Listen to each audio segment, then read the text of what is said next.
Қызым, сен маған не үйретейін деп жатсың?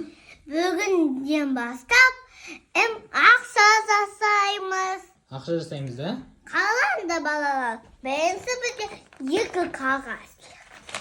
Бізге қайсы информатика керек. Біз кесеміз.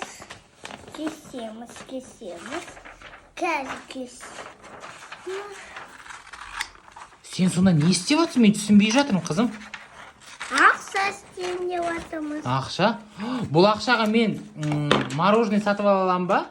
Ол өтірік. Өтірік ақша ма? Иә. Өтірік пе? Бәсе, мен сені ойбой не қылған? Үйді банк деп ойлап қалсам? Енді жасыл керек, оны боямыз. Ақша жасыл болу керек екен, кеш. Зеленый дейді.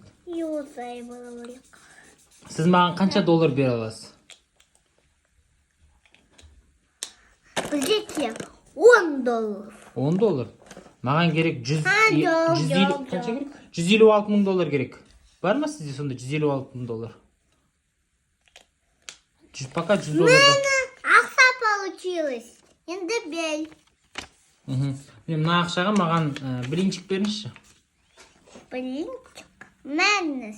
Әкеңіз, мен бір тістеп алайын. Тістеуге болады. Рахмет. Рахмет, сау болыңыз.